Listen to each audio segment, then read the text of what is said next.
Assalamu alaikum. My name is Mahanur. Today I'm going to teach you Neo 9th Chemistry, chapter number 2, Atomic Structure. जैसा कि आपको दिख रहा है कि एटॉमिक स्ट्रक्चर हमें नाम से ही पता चल रहा है कि इसमें हमने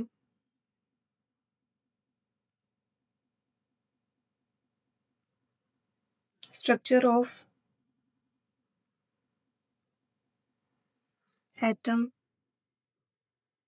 ऑफ एटम के बारे में हमने इसमें स्टडी करना है। ना सिर्फ हमने इसमें स्ट्रक्चर स्टडी करना है, स्ट्रक्चर की पूरी डिटेल स्टडी करनी है। इनफैक्ट एटम से रिलेटेड जितनी भी चीज़ें हैं वो तमाम हमें यहाँ पर डिस्कस करनी है। आज का मेरा टॉपिक इंट्रोडक्शन है, बट इंट्रोडक्शन से पहले मैं एटम की आपको कुछ इंफॉर्मेशन दूंगी।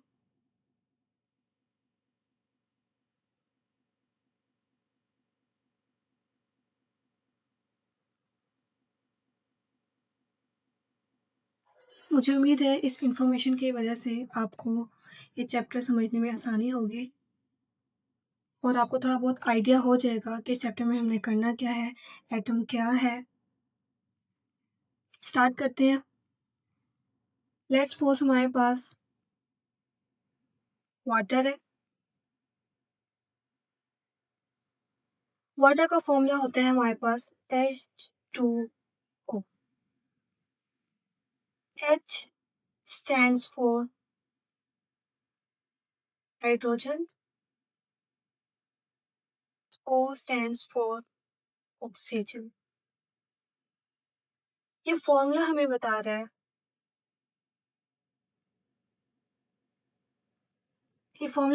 है कि हाइड्रोजन हमारे पास 2 है और एक ऑक्सीजन है। 2 हाइड्रोजन, 1 ऑक्सीजन मिलकर वाटर का एक मॉलिक्यूल बनाते हैं। ये जो हमारे पास है हाइड्रोजन और ऑक्सीजन, इनको हम कहते हैं ये एलिमेंट्स होते हैं। इस तरह के हमारे पास बहुत से एलिमेंट्स हैं जो हम स्टडी करेंगे आगे। हाइड्रोजन और ऑक्सीजन वो एलिमेंट्स हैं जिनसे हमारे पास वाटर बनता है। तो जो चीज एलिमेंट से मिलके बनती है तो उसको हम कहते हैं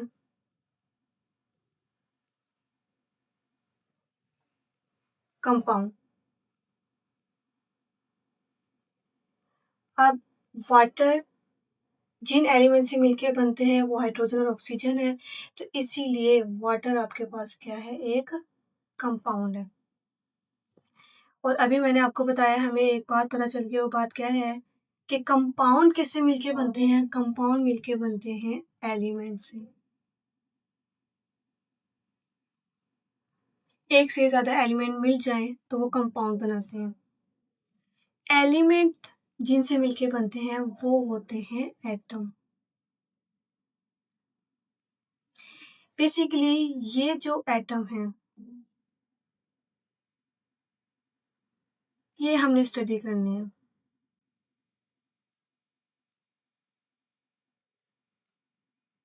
जो एलिमेंट्स में पाए जाते हैं। इस एटम की अगर हम बात करें तो एटम के हमारे पास 2 कॉन्सेप्ट हैं। एक ओल्ड कॉन्सेप्ट है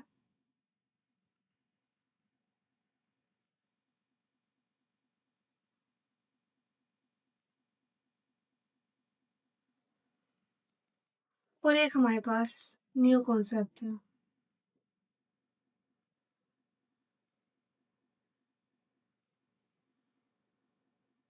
ओल्ड कॉन्सेप्ट की अगर हम बात करें तो ओल्ड कॉन्सेप्ट हमें ये चीज बताता है कि जो एटम है,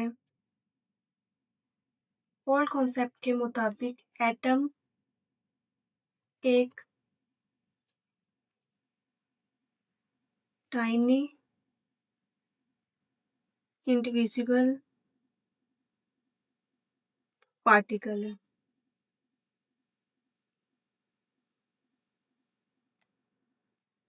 टाइनी का ये जो वर्ड है इसका मतलब होता है छोटा, वैसे तो बहुत छोटा वर्ड। बहुत छोटा होता है। टाइनी छोटा या बहुत छोटा, इंडिविजिबल हम कहते हैं जो तकसीम ना हो, इतना छोटा है जो तकसीम नहीं होता।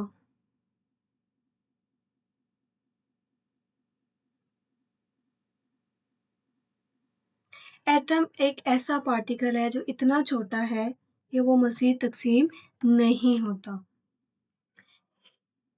ये जो इन्फॉर्मेशन थी, इसके बारे में मालूम करने के लिए ये इन्फॉर्मेशन ठीक है या नहीं, हमारे पास एक्सपेरिमेंट परफॉर्म किए गए।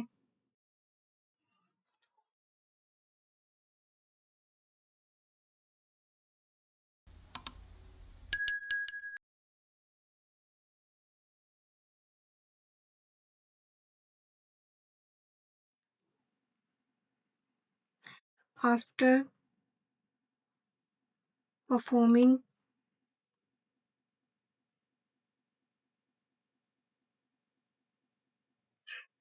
एक्सपेरिमेंट,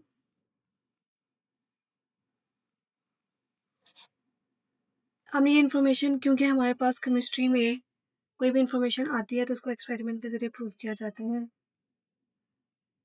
एक्सपेरिमेंट के ज़रिए प्रूफ हो गई, दैट्स मीन वो इन्फॉर्मेशन ठीक है।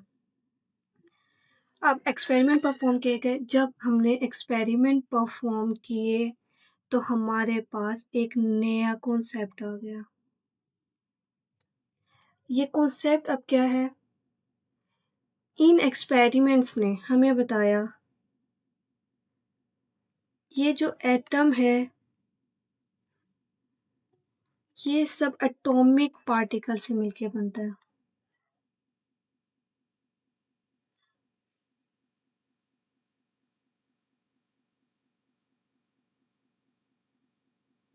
सब एटॉमिक पार्टिकल का मतलब है एटम से भी छोटे पार्टिकल मौजूद हैं एटम के अंदर, जिनसे वो मिलकर बनते हैं।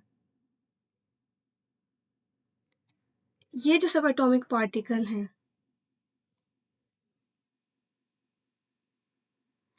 ये सब एटॉमिक पार्टिकल कौन से हैं? सब एटॉमिक पार्टिकल हैं ये 3 तरह के हैं। 3 सब एटॉमिक पार्टिकल हैं।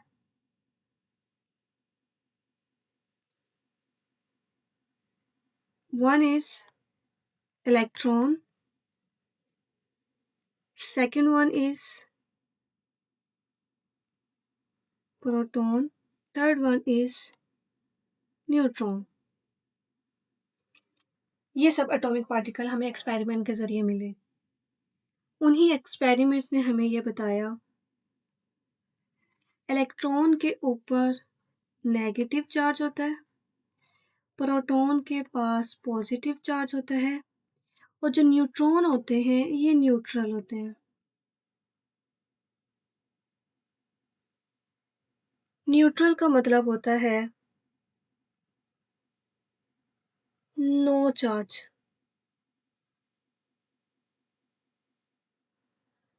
अब सवाल ये उठता है कि ये पार्टिकल कि एटम में पोजीशंस क्या हैं?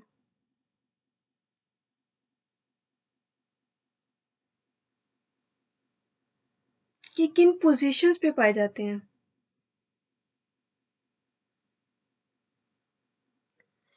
अब साइंटिस्ट ने पोजीशंस मालूम करने के लिए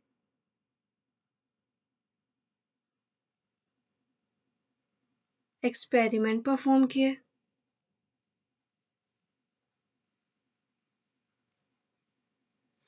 इन एक्सपेरिमेंट के थ्रू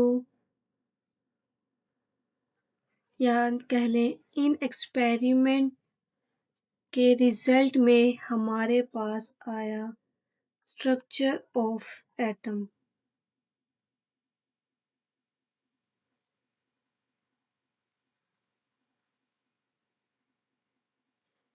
स्ट्रक्चर ऑफ एटम में हमारे पास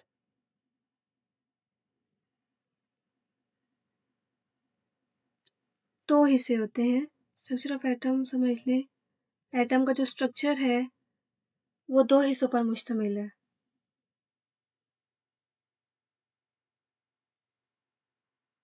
one is called nucleus, other one is called shells. Nucleus की अगर हम बात करें तो एटम का जो सेंटर है वो न्यूक्लियस कहलाता है, और अगर हम शेल्स की बात करें तो जो एरिया न्यूक्लियस के गिर्द है, यानी एरिया अराउंड न्यूक्लियस, उसको हम कहते हैं शेल्स।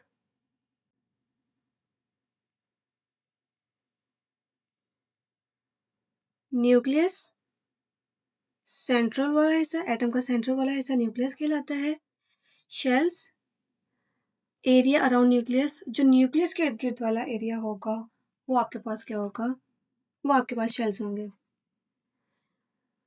अब हमारे पास एटम के स्ट्रक्चर में दो पार्ट्स हैं, न्यूक्लियस एंड शेल्स।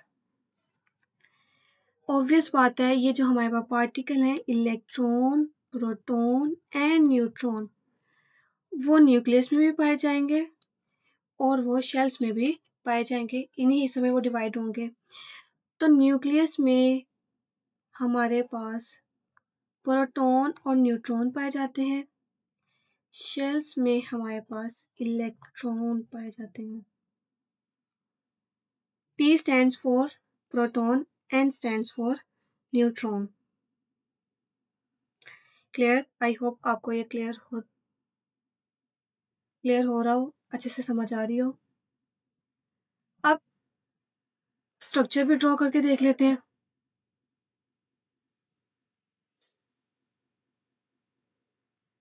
सेंटर में न्यूक्लियस आ गया हमारे पास,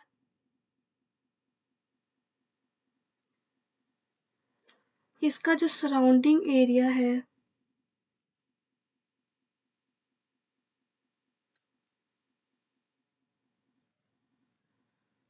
ये जो मैं सर्कल बना रही हूँ 1 2 3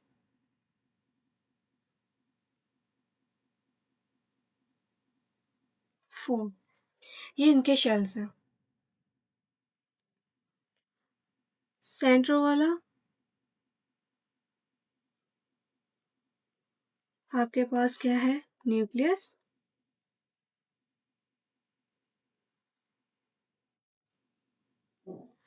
और 1 2 3 4, ये जो 3 सर्कल्स होते हैं इनको हम कहते हैं, ये हमारे पास शेल्स हैं। इनको हम शेल्स भी कहते हैं, इनको हम ऑर्बिट्स भी कहते हैं, और इनको हम एनर्जी लेवल्स भी कहते हैं।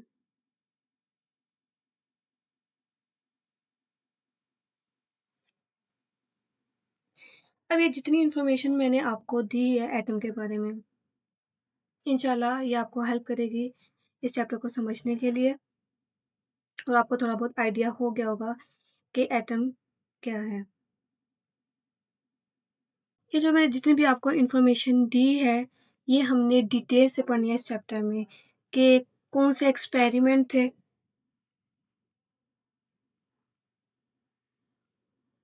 कौन से एक्सपेरिमेंट परफॉर्म किए गए थे जिनकी मदद से हमें पता चला कि एटम में सब एटॉमिक पार्टिकल पाए जाते हैं, प्रोटॉन, इलेक्ट्रॉन एंड न्यूट्रॉन, और कौन से एक्सपेरिमेंट थे जिनके वजह से हमारे पास स्ट्रक्चर ऑफ एटम आया।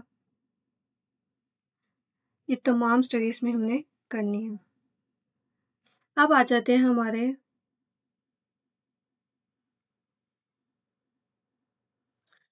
अपने टॉपिक पे, जो हमने आज का टॉपिक स्टार्ट करना है, और वो टॉपिक है हमारे पास नंबर 1 पे है हमारे पास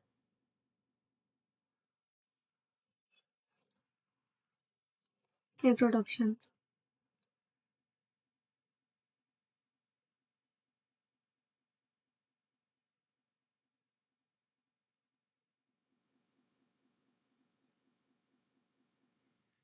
इंट्रोडक्शन में आपको जो चीज़ बताई गई है,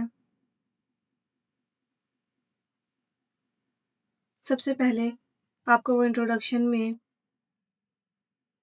क्लासिफिकेशन ऑफ एलिमेंट्स। वो आपको एलिमेंट्स की क्लासिफिकेशन के बारे में बताएगा। आपके पास एलिमेंट्स की क्लासिफिकेशन कुछ इस तरीके की हैं, 3 तरह की हैं, 1, 2, 3।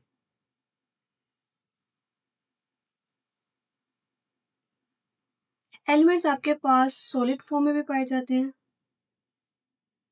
एलिमेंट आपके पास लिक्विड फॉर्म में भी पाए जाते हैं, और एलिमेंट आपके पास गैस के फॉर्म में भी पाए जाते हैं। मोस्टली एलिमेंट्स सॉलिड फॉर्म में पाए जाते हैं, मोस्टली ज़्यादातर।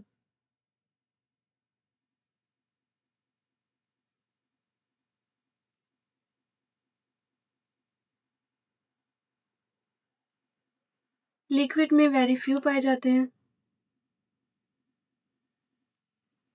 बहुत कम पाए जाते हैं, और गैस में फ्यू पाए जाते हैं।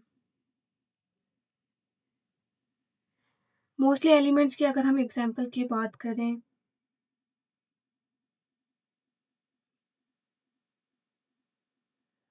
मोस्टली एग्जांपल सॉलिड की अगर हम बात करें, तो हमारे पास gold, silver and so on. Liquid की बात करें तो हमारे पास bromine, mercury,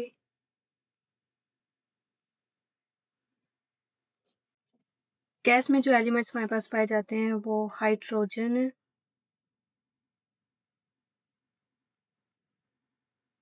oxygen, nitrogen.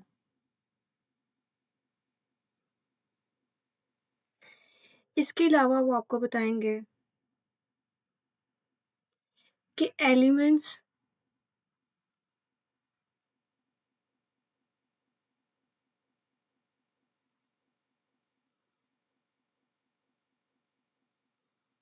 Elements आपके पास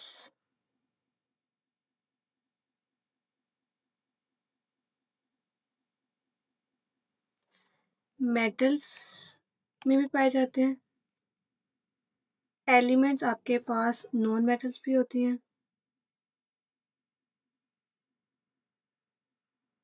एलिमेंट्स आपके पास मेटालॉइड्स की फॉर्म में भी पाए जाते हैं। थोड़ा सा यहाँ पे मैं आपको बताऊं कि मेटल्स जो होती हैं वो लस्ट्रस होती हैं। लस्ट्रस का मतलब होता है चमकती हैं। मेटल की जो सरफेस होती है वो लस्ट्रस होती है, ये इसकी प्रॉपर्टी है, और ये कंडक्ट कर सकते हैं, या आप कह सकते हैं good conductor of electricity.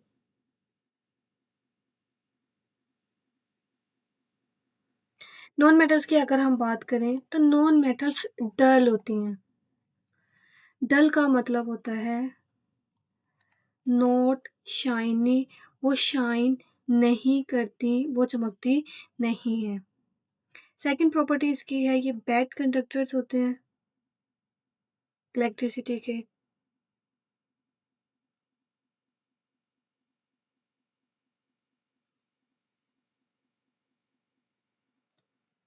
Bad conductor of electricity से मुराद ये है कि इसमें से आसानी से या जल्दी इलेक्ट्रिसिटी पास नहीं होती, इलेक्ट्रिसिटी गुजरती नहीं है। और गुड कंडक्टर का मतलब है कि इनमें से इलेक्ट्रिसिटी बहुत जल्दी और अच्छी पास होती है। मेटलॉइड्स की प्रॉपर्टीज़ की बात करें, जो इनकी प्रॉपर्टीज़ हैं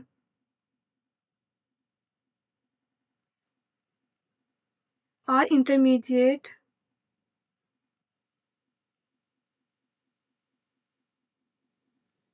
इनकी प्रॉपर्टीज़ जो होती हैं वो दरमियानी होती हैं, दरमियान में होती हैं।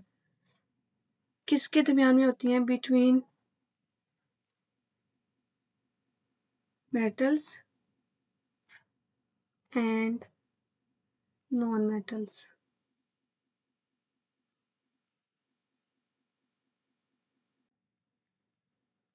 इनके एग्जाम्पल्स की बात कर लेते हैं।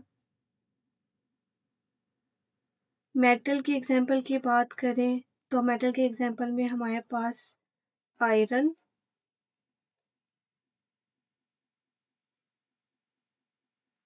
जिंक, एल्यूमिनियम,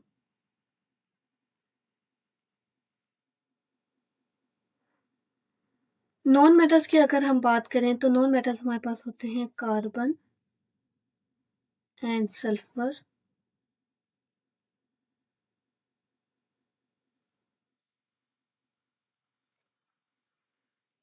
मेटलॉइड्स की बात करें तो इसमें हमारे पास आ जाते हैं सिलिकॉन। यहाँ पे किताब में आपको एक इंफॉर्मेशन दी होगी, आयरन आपके पास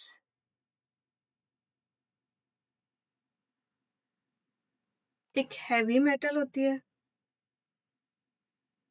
और आपके पास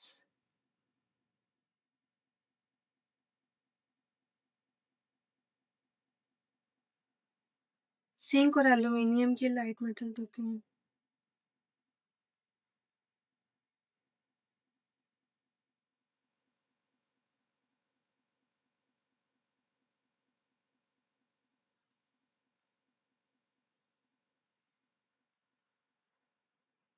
अब यहाँ पे आपके पास ये एमसीक्यूज आ सकते हैं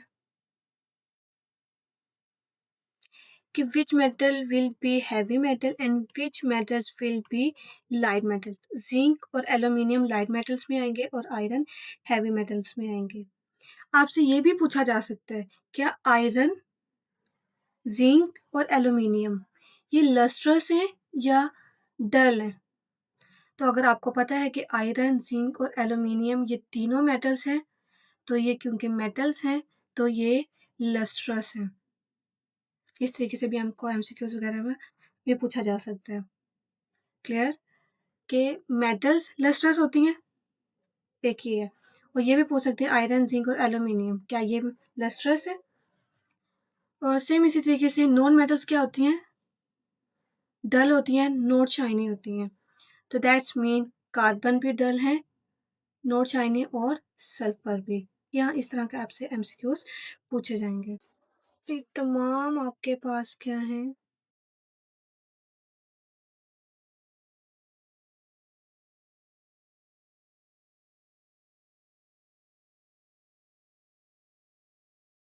ये जितने भी एग्जाम्पल हैं चाहे वो सॉलिड फॉर्म में है चाहे वो लिक्विड में है, मेटल्स हैं, नॉन मेटल्स हैं, ये सारे आपके पास क्या है?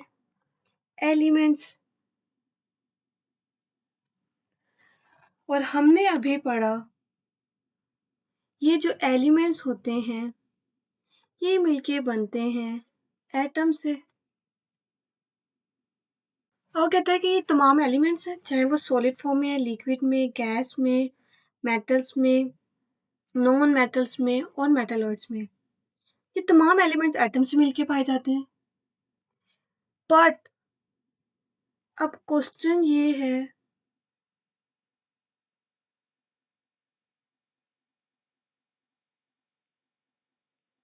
why elements are different from one another। कि तमाम एलिमेंट्स जब एटम से ही मिलके बन रहे हैं यानी सब में ही, एटम से क्या मुराद है? सब में ही एक चीज कॉमन है, सब में इलेक्ट्रॉन पाए जाते हैं, सब में प्रोटॉन भी पाए जाते हैं, सब में न्यूट्रॉन भी पाए जाते हैं। उसके बावजूद ये डिफरेंट क्यों है? क्योंकि इसका आंसर ये है,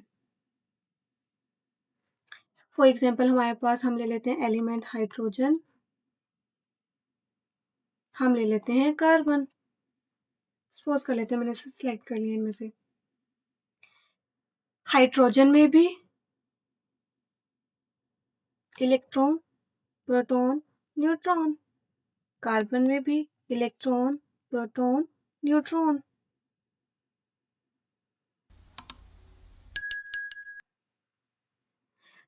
इसमें भी सेम एटम, इसमें भी।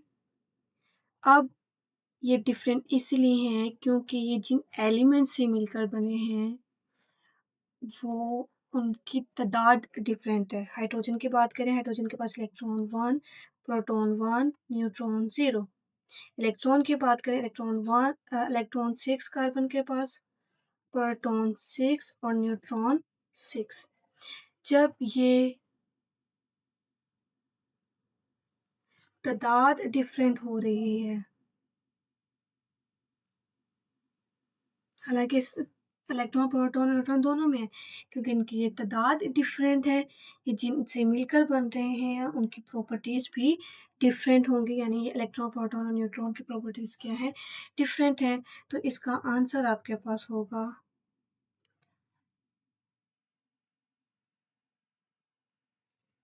Due to difference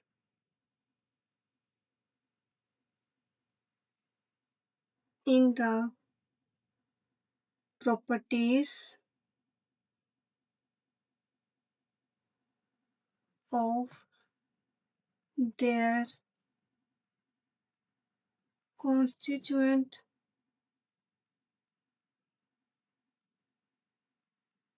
atoms।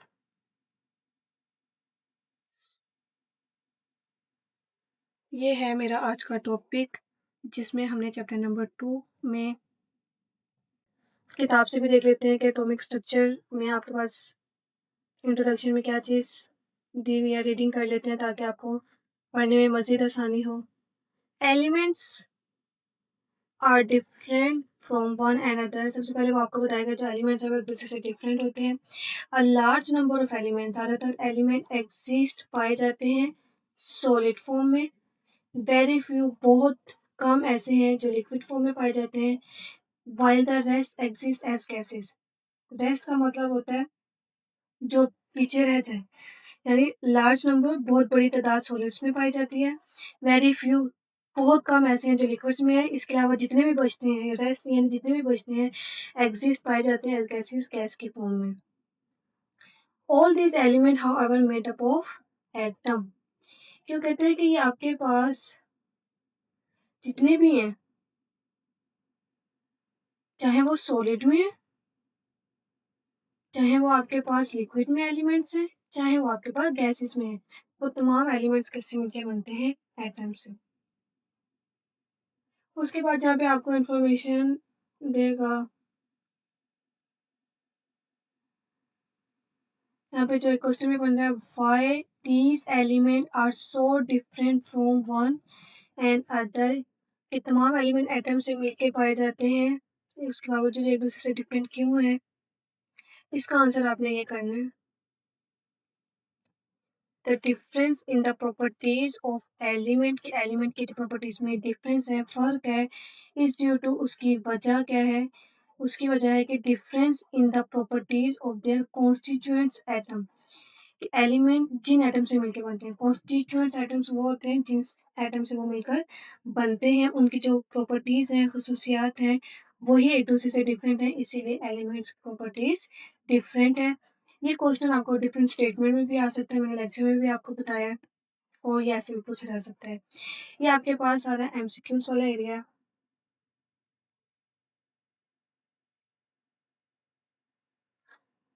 Sulphur looks very different from gold. Sulphur gold से डिफरेंट है, और जो इज वेरी डिफरेंट ब्रोमीन से, यानी सल्फर है, गोल्ड है, ब्रोमीन, ये तीनों एक दूसरे से डिफरेंट है। फिर यहाँ वो पे आपको बताएगा iron, iron is a heavy metal, aluminium and zinc are light metal. ये आपके पास समझ लें, वैसे तो सारे एमसीक्यूज के हवाले से है, और ये मैंने आपको शॉर्ट क्वेश्चन बता दिया। ये पूरा इन्फॉर्मेशन समझ लें आपने कॉन्सेप्ट के लिए ज़रूरी है, और एक वैसे मैंने आपको डिटेल से भी बता दिया है कि मेटल्स यहाँ पे ज़रा सीक्वेंस से नहीं मेंशन है, बट आप क्योंकि एमसीक्यूज और शॉर्ट क्वेश्चन है तो ऐसे भी कर सकते हैं, लाइक मैंने आपको प्रॉपर सीक्वेंस से दे दिया है, आपको ज़्यादा अच्छी समझ लग जाएगी। मेटल्स आप मोस्टली ज़्यादातर क्या होते हैं, लस्ट्रस ही होते हैं, यानी मेटल्स की एक खसूसियत है, प्रॉपर्टी है, वो लस्ट्रस है यानी चमकते हैं। फाइल, जबकि नॉन मेटल्स क्या है, जैसे सल्फर हो गया, कार्बन ये क्या होते हैं? ये डल होते हैं। मेटल्स क्या हैं? लस्ट्रस चमकती हैं। डल मतलब नॉट शाइनी वो चमकती नहीं है। तो ये आपके पास एमसीक्यूज आ जाएगा। इसे ही रिलेटेड कि सल्फर और कार्बन डल होते हैं, लस्ट्रस होते हैं क्योंकि नॉन मेटल है तो ये डल होंगे। अब हमारे पास यहाँ पे एक आ जाता है किताब में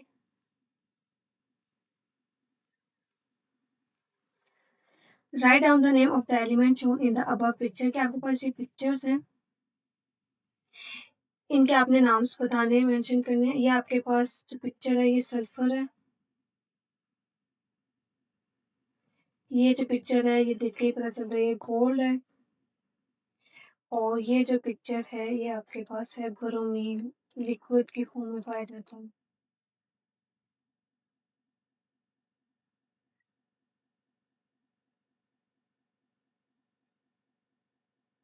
किताब को इंशाल्लाह मेरे साथ-साथ इसलिए रखना है ताकि आप किताब अच्छी समझ आए। किताब कंफ्यूजिंग भी होती है थोड़ी बहुत।